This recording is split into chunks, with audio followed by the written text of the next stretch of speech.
Hey,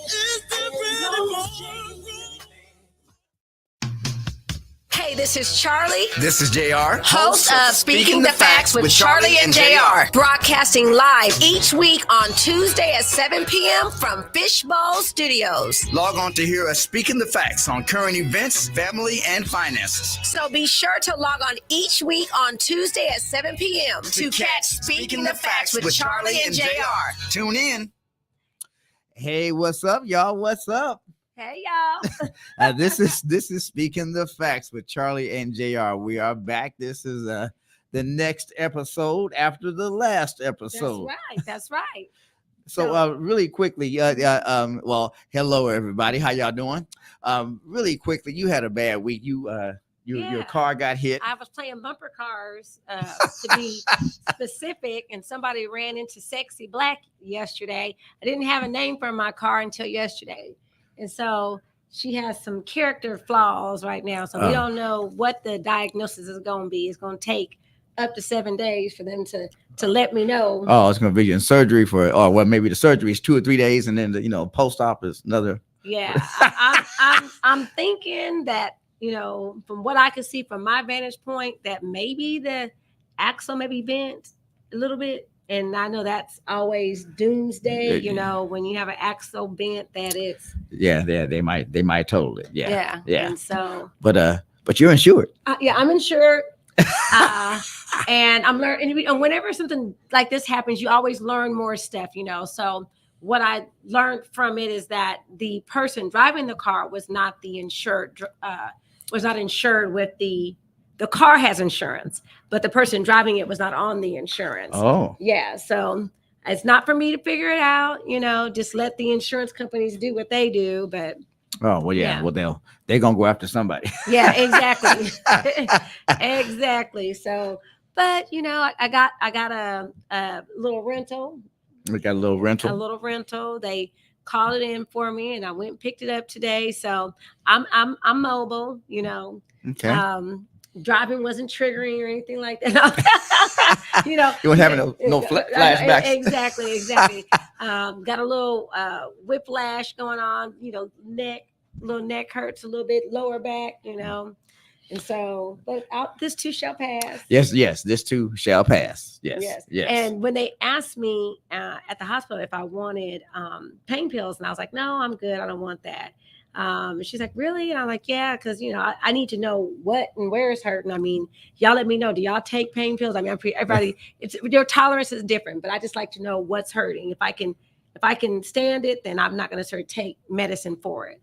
Okay, I think I want to turn this just a little bit towards your. There you go. So there we go. Get you. Yeah, there we go. So I officially want to introduce Fly Guy, which is me, and the Fly Girls, and this week you're gonna be Charlie, aka I'm Fly Money, because I got on green. Yeah, you Fly Money. This is inspiring, Yes, and it could be Christmas time too now. And our producer Kim over there hiding behind the camera. One of these days we're gonna get her in front of the camera. Kim is the other Fly Girl, aka it is just Fly. That's right. And one of these days we're gonna get the other Fly Girl in front of the camera. Yeah, we are. Yeah, even if we have to maybe trick next week. Exactly. Be like, wait a minute, the screen is blank. Come here, look at this. Yeah, Kim, we need you over here. That's what we'll do. The old Kim, we need you over here trick. That's we'll right. Do, So we thought that this week, actually this was Charlie's idea, but we thought that this week, we were talking about, because I don't know for any of you that know, but I am adopted. So, and we were talking about that, and she says, well, maybe we should talk about that. And at first I was like, well, but then if you look on social media, there are a lot of people that, struggle with being adopted, or have struggled with being adopted, or they're struggling because they're looking for their biological parents, so there are a lot of people that have walked that road. So I just thought maybe I would, share my experience, and maybe, people out there will have a similar experience that I've had. I first when I started off saying this is about recovery. This is not about me being a victim or anything. Right. This is not about me even crying, crying in my, crying in my own, in my spilled beer, Right. But it's just talking about something that people have gone through. And that I would say that, the numbers are, staggering. Of course, when being adopted, is something that you say, okay, like we talked about, why was I not chosen? Yeah. Why? And for your mother, she had 10 kids, right? 10 or I think 11. Okay. Yeah. And she gave up 2 of them. And Yes. you happen to be one of them. Well, the numbers are, and of course, y'all have to fact check me, but they say over 5 million children have been adopted just in the US. And on average, it's like right now, there's over 100,000 kids. I think it was 113,000 kids that are up for adoption now. Mm-hmm. So they say per family, the ratio would be 2 to 4% of kids are adopted. Yeah. And just so you guys know, if a person is not living in their biological parents' home, then and they're living with someplace else, that would be considered as adoption. But the difference is the numbers I just gave y'all are legal adoption. Yeah. Not, your type, not your type of adoption. Not my type. Yeah. Because mine wasn't necessarily, it wasn't, sign on the dotted line legal. At least that's what I'm finding out. That's one of the things that I'm finding out. I think that I got a little more excited talking about this after I was listening to D.L. Hughley's radio show. I guess it was probably in the last 90 days. Okay. And he was talking about he was talking about his mother coming to him. Mm-hmm. And I can repeat this on the air because he talked about it on the air. Mm-hmm. He was talking about his mother coming to him and letting him know that the man that he had known as his dad his whole life wasn't his dad. And D.L. Hughley, he has an interesting way of putting things, but he said she was supposed to carry that to her grave. He said that the only reason that she told me was to try to clear her conscience. Right. Is that what good did it do me for her to tell me that now? Right. I'm a grown man. And yeah. And yeah. So just that conversation alone, remembering his conversation. And I said, well, maybe I can just talk about the roller coaster. Right. I was first, I don't know how unique it is. I guess the numbers get smaller. But the woman that adopted me was white. The man was black, but the woman was white. Mm-hmm. So that caused its own dynamic living in an all black neighborhood. Right. My mother's name was Hazel, so of course you get the witch hazels and all that. And but I remember talking while I heard D.L. Hughley, it kind of reminded me of me because I didn't know I was adopted. Right. Because somebody told you, not Hazel, somebody else told you that you're adopted. Right. I was going on, I was just living my life, How old were you again? And I was around 10. Okay. Yeah, I was around 10. And playing like kids do. Yeah. Now I guess there were signs, one that her skin color wasn't the same as mine. Right. But I was a pretty loving, trusting, and gullible kid. Mm-hmm. I accepted things the way they are. It was cool, so, that was mom and that was home and let's eat. When's the next meal, Right, so exactly. I wasn't really, the fact that her skin color was different than mine I never gave it a second thought really, right. And I guess, and I would hear these whispers and even I would hear, because there's a guy, his name is Gene Black. He's from Indiana, and mm-hmm. He is one of my biological mother's children, and he and I look a lot alike. Right. So, and I would hear. And is that the brother that's passed away? Yeah, okay. Yeah. Gene passed away. Yeah, and I would hear him and Marsha, my sister. And I guess I shouldn't have said her name on the air, but it's too late. Anyway, she, I would hear them going, "He's my brother. No, he's my brother. No, he's my brother." Right. So, and I didn't know what that was, so I didn't pay attention to it. Right. Nothing. I just never thought about it. Gave it really a second thought until that day. And I was now for those, watching my biological mother lived 1 block from me. So I lived on 19th Street, mm-hmm. and she lived on 20th Street. and there was a what do you I did one of the factories where they melt iron and cast iron and things, one of those factories right across the street from us, and you could walk from my house, because back there they had alleys and stuff. You could walk from my house through the alley, across the alley, out to the next block. So literally I could almost throw a rock and hit her house. So then the person who told you obviously was a person within the neighborhood. They said, hey, that's not your mama. And you went home and you said, somebody told me that you're not my mama. So how did that conversation go? Well, she started crying, and then I started crying, but then something hit me at that moment. And that's really, I think, what I want to, I don't know, focus on. I don't know if it's going to help anybody or not, but I had to make some choices at that moment. Right. And our lives, and I've made a lot of bad choices. So let me qualify anything I'm going to say after by saying that first. But our lives are the sum total of the quality of our choices.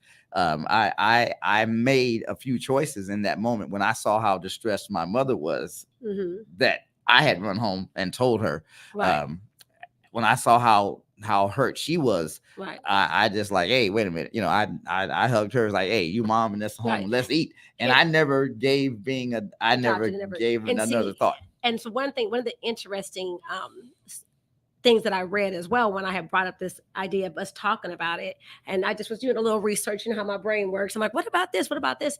And I found it interesting that they said that adoptive parents go through postpartum depression because they adopt children and they want to, of course, provide this life for this child. They want this child to love them, and they'll go through the same things that a mother would go through that's had a baby, because again, you're trying to bond, you're trying to connect. So probably even at that moment for her, she's like, has all the love and caring that I put into this child now been, ripped away. Yeah. No, I think that she didn't say the words, but I think that she thought that I wanted to go live with this other woman. Right.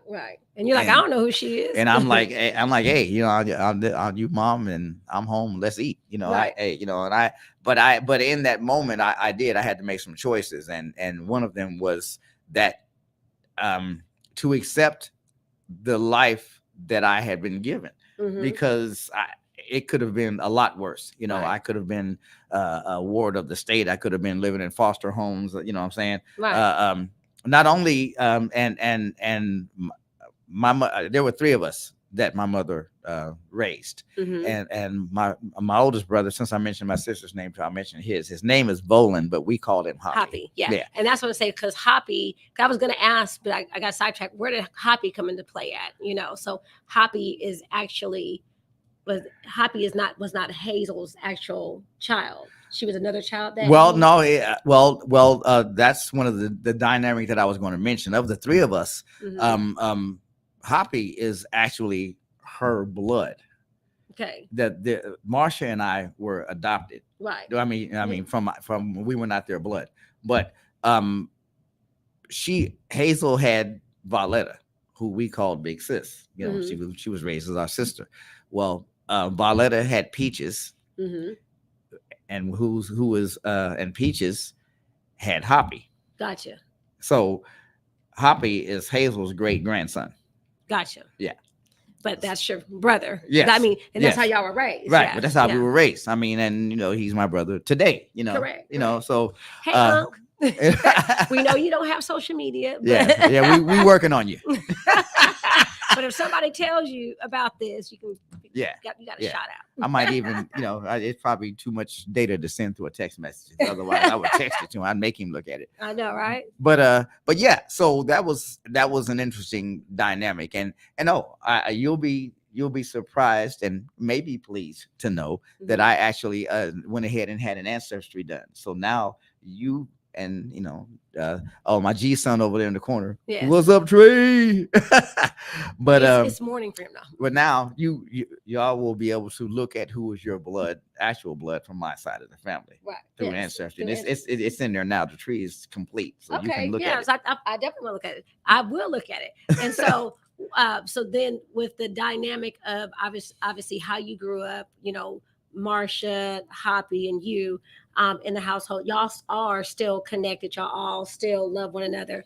How has, the bond is still there. So just because you're adopted doesn't mean that you can't have that bond. That's something that you worked hard to maintain. Well, yeah, and family. I saw from my side. Well, yeah, and family is definitely not always blood, and proof of that is how blood family mistreat each other, even to the point of killing each other. You know what I'm saying? So, family is where you have a symbiotic relationship with someone, where everyone is getting something out of it, and the relationship is going one direction, under one banner, whatever that banner is. Right. And that's true. I mean, I can say I have some special relationships, like one with, our producer over there. She came into our lives 5-6 years ago, and we've been stuck. So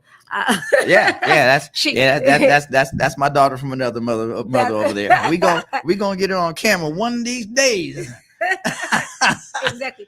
But but the thing is that it being adopted. Okay, so how did your name come about? Because you guys, obviously, this is Juan, and I've JR, Juan Rene. Yeah. We've talked about that, but that was not his birth name. So did Miss Hazel name you, or how did they come up with that? Because many people say your dad's black and he's named Juan. I'm like, yep. Yeah, I get that a lot. You black? You might not be. Look at them eyebrows now. I know, black Juan. But that's right. But there are a few black ones in the world, not necessarily American black, but there's a few. But and to be honest, I believe that my dad Friel, I think he gave me the name actually. Now Mom gave Hoppy his nickname because Hoppy was born in 1946. He's 77. Yeah. And still is as young, acting, and spry as he wants to be. Right. But young whippersnapper. So I got a young whippersnapper right here. we took a picture last week, and some people that know my dad, they're like, "Oh my gosh!" And then Sharon, my cousin Sharon, they're like, "He doesn't look like he's aged a bit." And he's like, "I have." I'm like, "Oh, he's still a young whippersnapper." That's right. Well, I'm still a whippersnapper. That young, we can work with it. I feel young. That's what's important. That's right. He eats his Wheaties. That's right. In fact, my face is going to be on the box here shortly. He eats all the Wheaties.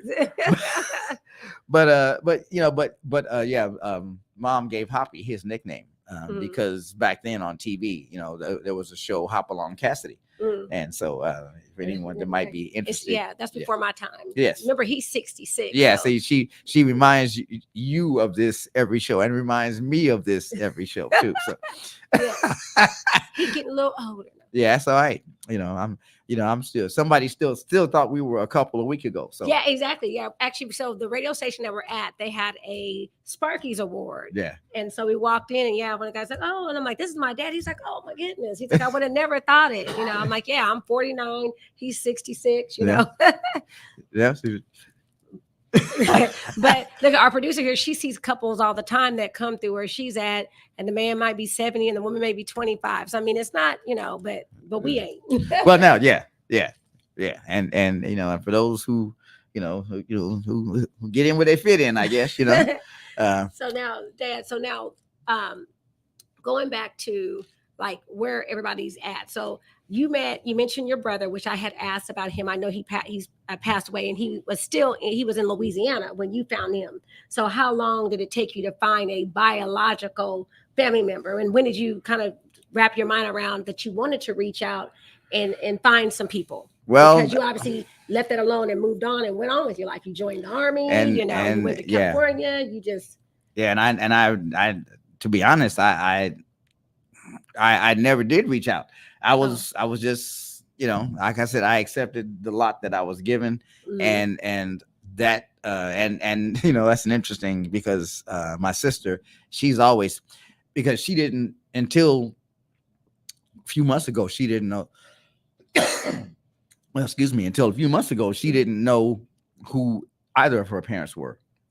and she found out who one of her parents is a few months ago. Oh wow. So and she's wow, I guess she's 71, I think. Wow. Yeah. So, and she just found out who one of her parents is.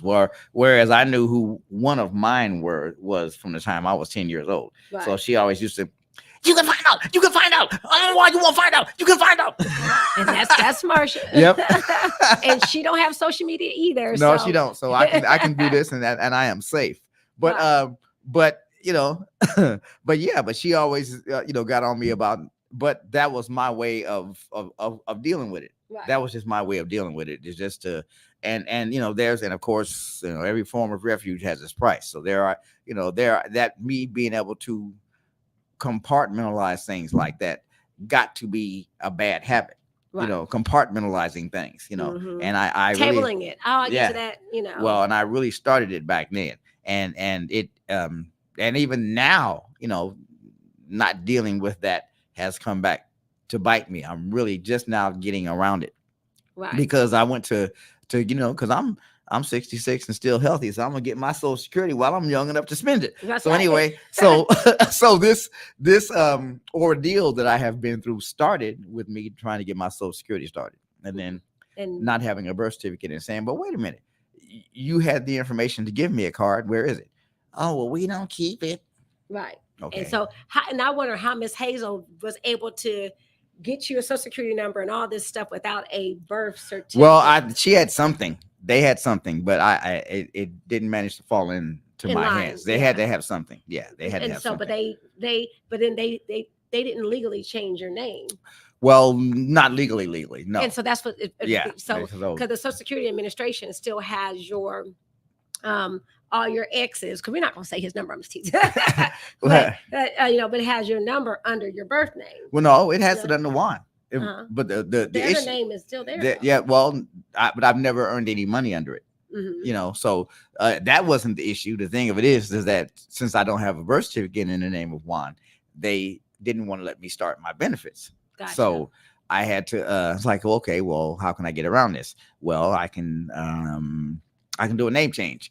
And then I found out that was going to be thousands of dollars and very, very cumbersome, because I would have to do it from another state to this state, and or I would just legally change your name from the name that you were given to right. Juan. And exactly, because I still would have to basically prove that I was that other person to change my name to this name. So, right.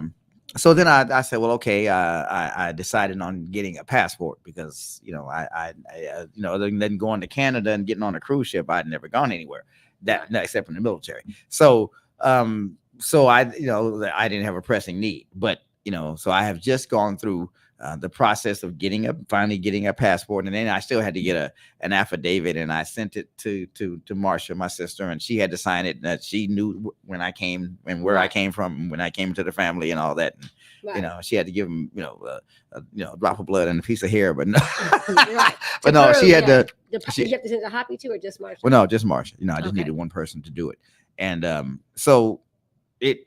It ended up where I think I'm getting a passport and I'm getting my Social Security benefits started. But but ignoring that, not finding out has caused these problems. Right, because when you told me your birth name, about a month ago, I was like, wow, that's pretty interesting. Because of course I've known you as my whole life as Juan. Yeah. Dad. And so it kind of is like, wow, I wonder if there's even though I'm like, where's all these other people at? Yeah. But obviously I'm good with the lot that you have and the lot that we have. Yeah. And again, this is not about me being a victim, because I will just kind of briefly touch on going down that road, because I think too many of us, I think even as our culture, Black people, we've gotten into a habit of being victims. He made me so mad. She made me. Well, no, they didn't. That's a choice. Mm-hmm. Becoming mad is a choice. I don't get, even if I were to, and I would never would, but even if I were to punch you as hard as I could in the arm, what you do about that is a choice. Right. So I will kind of touch on the victim thing, but anyway, it's not about me being one, because I'm very grateful, because again, like I said, I lived one block from my biological mother. So when I did find out, I was almost like, I'm glad I ain't know. Look, I lucked out. But I'm saying, I looked at how they, their family culture, and in my house, education was important. Mm-hmm. You know what I'm saying? That, the encyclopedia salesman, it was regularly at our house, right. Because there was no internet or social media. Right, yeah. So you had to, and then, who was the 14th president? Boy, them encyclopedias over there, so, right. But I learned to do research, with them encyclopedias. I learned to look up spelling words, and reading became important. We would take road trips, and I remember me and Marcia being in the back of the car, and it would be like, well, what does that say? What does that say? Right. So, the education was just, we watched shows and people, and back then, TV in the late 50s and early 60s, you wasn't seeing a person cursing every 2 minutes, Right. on TV shows or in movies. Right. We hadn't gotten to that point where it was socially acceptable for people to just curse for no reason. Y'all were lucky just to have the TV screen. Well, we were. In 1950, in the late 50s, everybody was crowded around that 12-inch screen and glad to be there. We were. Right. To see what was on. Yeah. But there were shows with violence. Mm-hmm. There were shows with violence back then. Most of them were Westerns. Mm-hmm. But if you think about it, if I'm living in the society, even back then, in society back then, mm-hmm. and there are Westerns on TV that have violence in them. Now I might, want to practice twirling a pistol or something, right. But I'm not going to want to go out and create a culture based on having to sleep in a barn or sleep on the ground, mm-hmm. and ride around on this horse. You know what I'm saying? I'm not going to go out and create a culture based on that. Right. But what we have now is violence in music and violence on TV that they can look out the window and see. Mm-hmm. You know what I'm saying? Yeah. I wasn't gonna look out the window and see nobody out in the street, with dueling pistols. Right. You know what I'm saying? Yeah. But now the violence in movies and the violence on TV, they can just look out the window and see it. So it makes it common. Right. So it's easier for people to do. I guess we have 1 minute. I think, yeah. Okay. Oh, we have 1 minute. Gosh. Yeah. Well, us talking about adoption, we covered a lot. Well, 1 minute before our break. One before our break. Yes, okay. Oh. Yeah. Well, we get breaks. Okay. I'm at work. Our producer said we can have a break today and everything. I'm at work. I take no breaks. I guess this means we've been good, huh? I know we've been real good. The time is flying by. Yeah. And so for our second half, we'll come back and finish up because I still have questions. I'm being honest, Okay. But probably the biggest, thing is, like, since and their names, but we can talk about later, is that something that you ever will do, or like, are you gonna just like Marsha, like you said, hey, Marsha, this is not part of it? Well, well, yeah, I guess I will answer that after the break, because that's probably going to take more time that we have, and I'm on producer's good side today. So we're going to take a short break. This is what is this? This is Speaking the Facts with Charlie and JR. See, and we will be right back.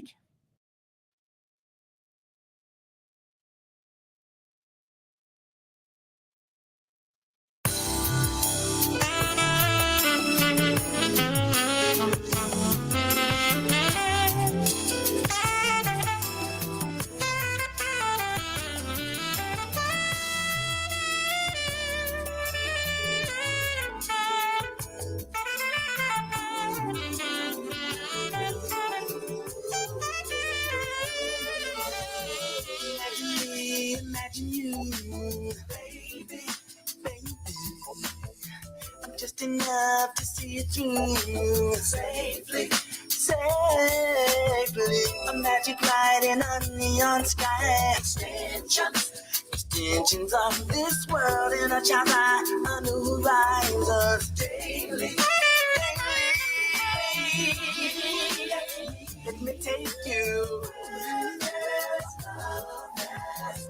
Cause I'm qualified to be. Can you imagine you and me together? Oh,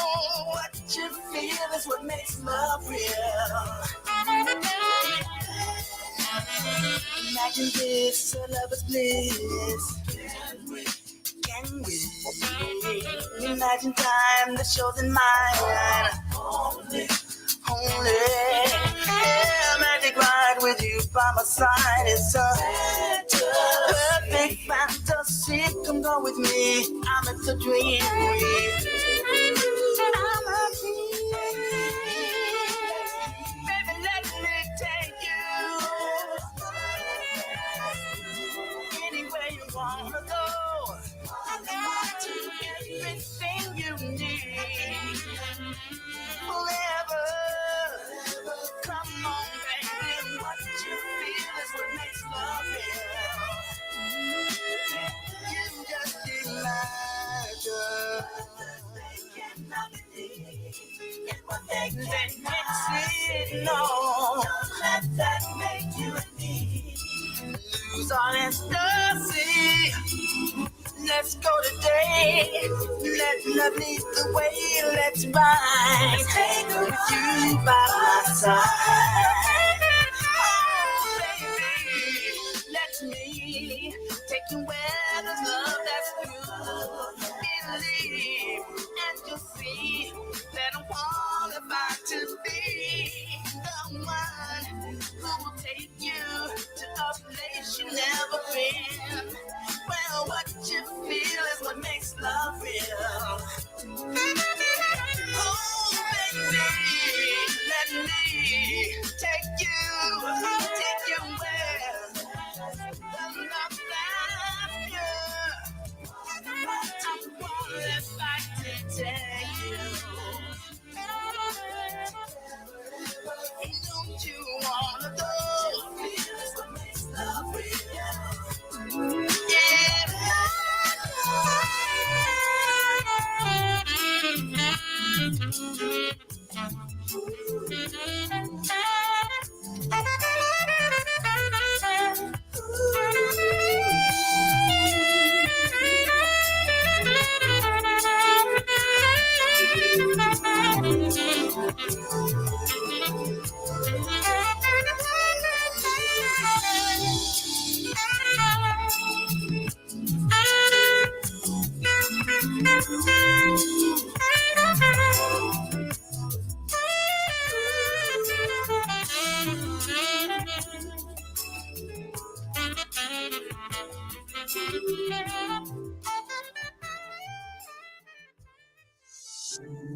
Baby, this is crazy. You have to know this is crazy. This is crazy.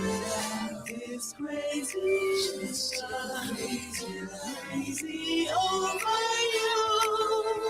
This is it.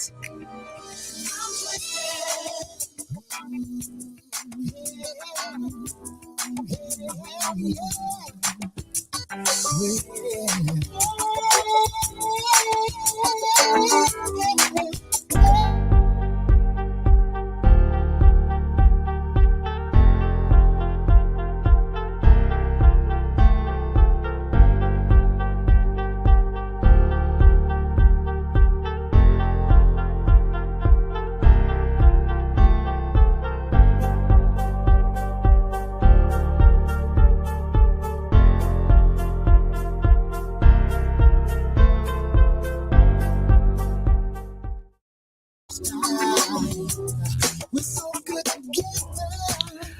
We are back. We took a whole 5-minute break. Well, our producer was kind to us. I'm gonna I gotta see what we did to deserve this. I know he's so awesome. Yeah, so but yeah, we're gonna do a little segment here before we go back to the topic, and we're gonna call it Fabulous in 5. Now, of course, you can't be fabulous in 5 minutes, but you can do something on a regular basis that will bring out the fabulous in you. That's right. So, like watch this show every week. That's right. Try to come to y'all with good information. That's right. Watch the fly guy and the fly girls, and you will be fabulous. That's right. But so what do you do to keep yourself healthy and just fabulous? So what do you do? So my big things is my primary drink of choice is water. Everywhere I go, I drink water. I drink water all day long. And then the next thing that I do is I exercise. It's important to get oxygen in your body. And one of the ways of doing that is exercising. So those are probably my primary two things that I can say I'm religious to. I drink water all day, every day, and I exercise, 3 days a week. Okay. What about you? And I drink a lot of water, probably not as much as you, and I need to drink a little more because over 50% of the population walks around dehydrated. That's right. So I will take my own tongue lashing here and That's drink, right. more, drink more water. And they don't walk around with enough oxygen in your body. So when you don't have enough oxygen in your body, you're actually sluggish. You're tired. You want to take a nap. So if you exercise, you're keeping that oxygen in your blood, and you boost your energy. It boosts your mood.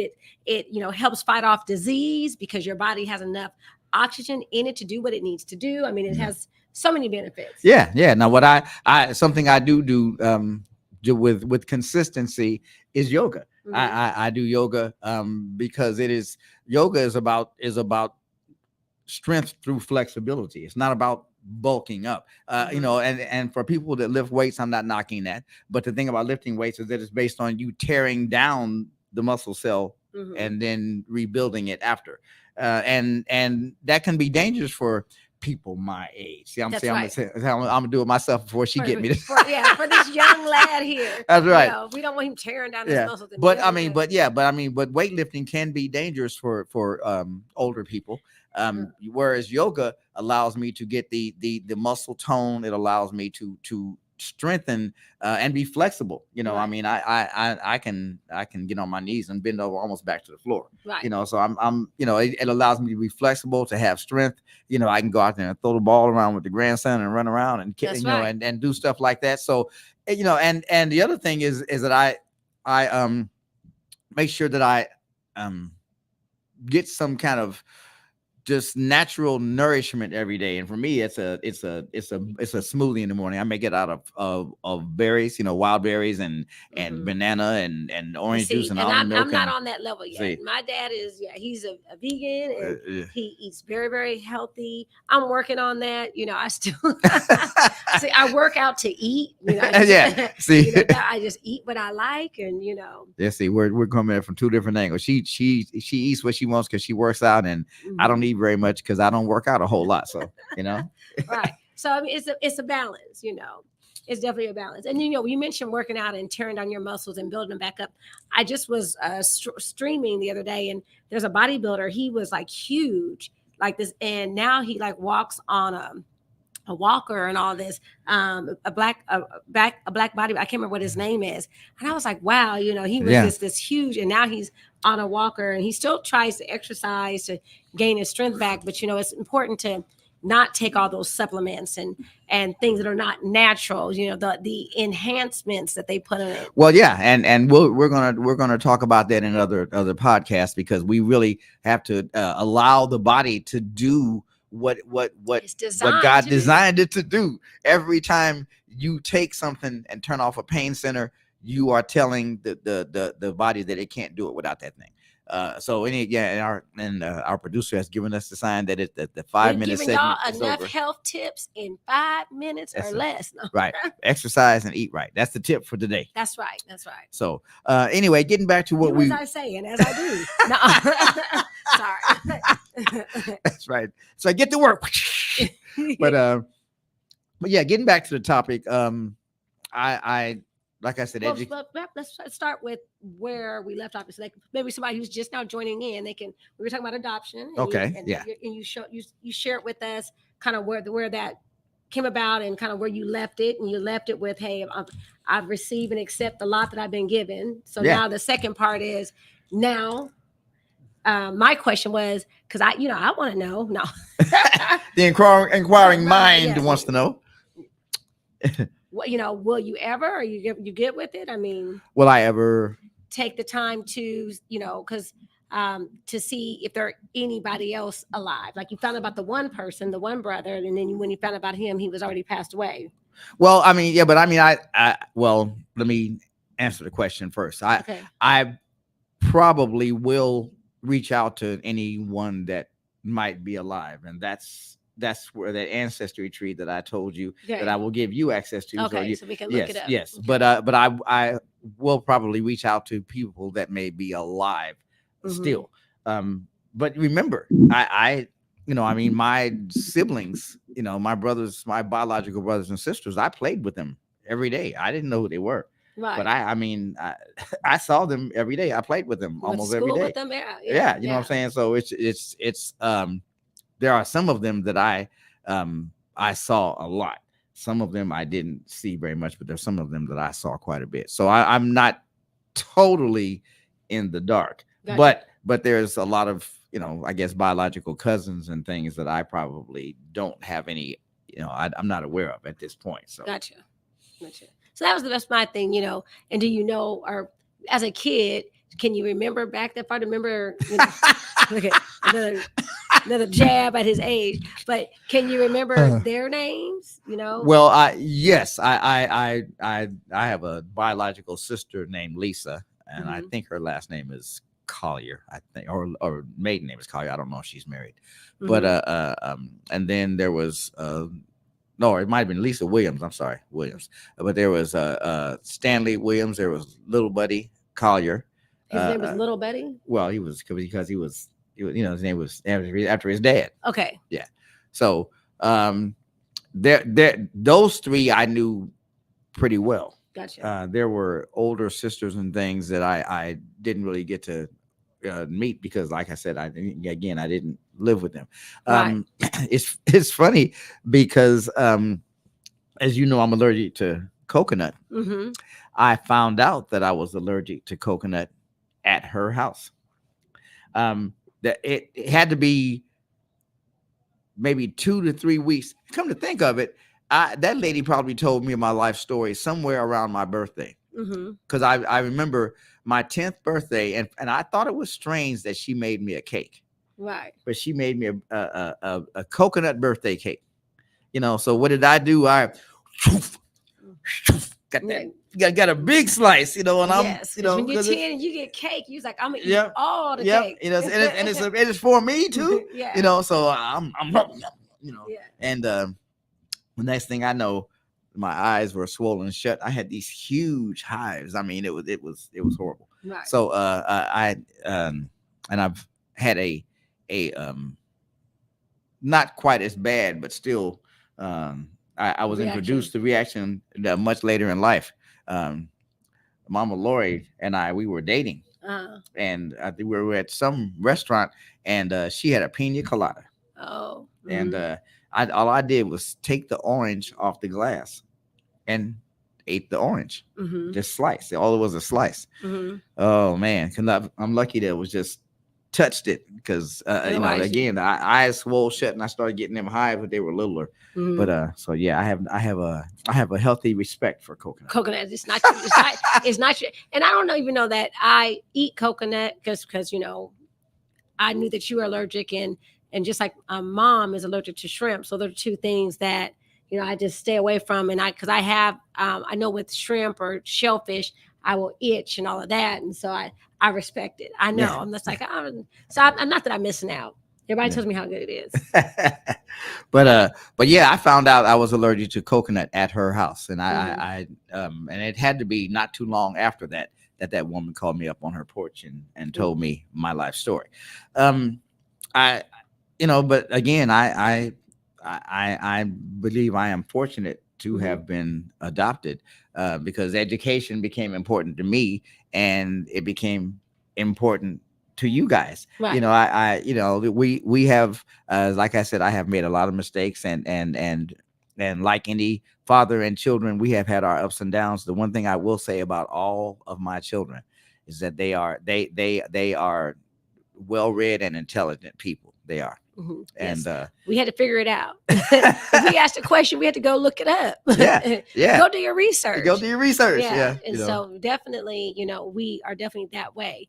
So then do you think, and this is just top of mind, I'm asking this question, with you being adopted, is it easier to shut off relationships? Meaning if someone comes into your life and maybe you say, okay, this is not working, so is it easy to kind of shut that relationship off and then maybe come back to it later? Well, It seems like it would be. Mm-hmm. I never thought about it that way. It seems like it would be, but I guess in actuality, it probably isn't. And I think that's the effect that being adopted has had on me. And I guess it's probably different for everybody, Mm-hmm. but like the one thing you did say when we first started the podcast was the why was I chosen? Right. I guess that's the one question that kind of stayed with me. And then me being this person, this really, like I said, I was this kid that I believed everything everybody said. I thought everybody had good intentions. You know what I'm saying? So when as I, and I got kicked a lot before I finally realized they didn't.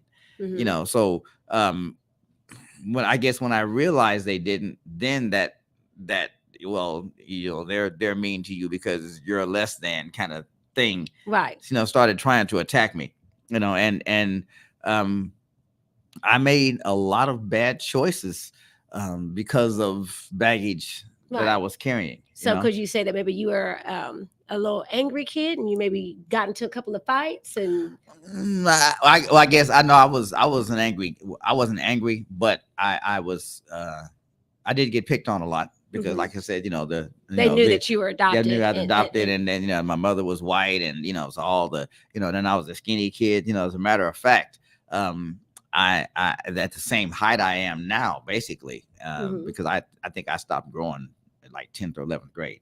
Gotcha. And I was like 124, 125. I was just like your brother. Yeah, real skinny. I was a bone. They kept that gene. I did not get it. No effort at all to be skinny. They got the long hair, skinny jeans, and and long eyelashes. Yeah. Oh, all the things that I should have been given. Oh well. Well, see, that's the old thing. See, that's I get to have it because I'm old. See, but I made a lot of mistakes carrying around a lot of baggage, and I think that even up to this day, some of that baggage I carried. For us to be sitting here doing this podcast when I would have never done this on my own. Being honest, you called me at work and said, let's do this thing, and I was like, well, okay, but when are we going to do it? It's like, oh, well, 5 minutes. It's like right now. But I believe that was providence, because there are places that I need to go even now that I was not going to get there, and I was not going to get there staying in the rut that I was in. So, so things happen for a reason.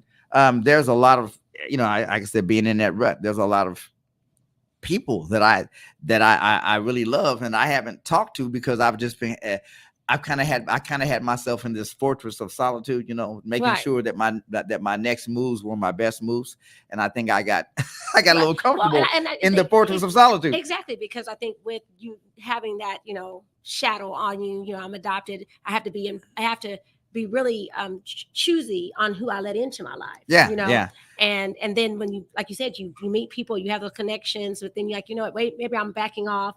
And it could be for the season, Yeah. Well, there's and so all of this reawakening, and it's funny how even at my age, that didn't jab again. Even at my age, that you can 66. Yeah, that you can realize that there's still life left and there's still places you can go and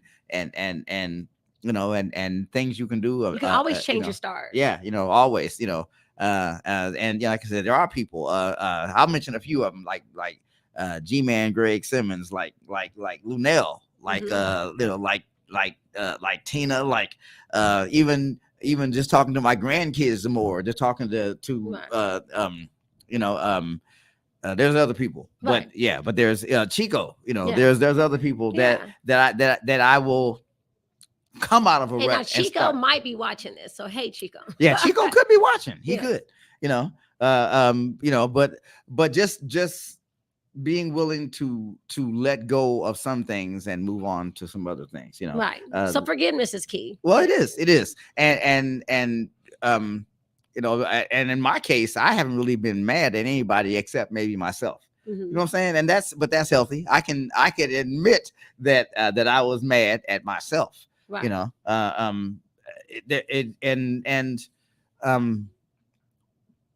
there's got to be a part of yourself that you don't find ever. You know what I'm saying? Because once you find the total you, where do you go from up except down? Okay. You know what I'm saying? So right. So there's got to, I'm while it has cost me time and relationships, turning that coin over, I am glad that there's still parts of me that I haven't figured out, to be honest, because right. So you can continue to grow. So I can continue to grow. Yeah. Right. And that's why, this show is so important. I'm bringing us down because, our engineer says we got 2 minutes.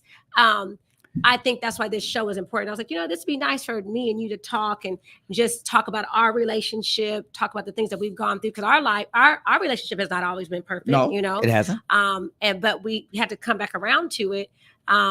Because of the fact that you are my father, I am his daughter. Yeah. And that is important. So, we're not saying that, in his mother, his father, they're passed on now. The ones that he knew as their mother and father, as his mother and father, and even the man that for real, Yeah.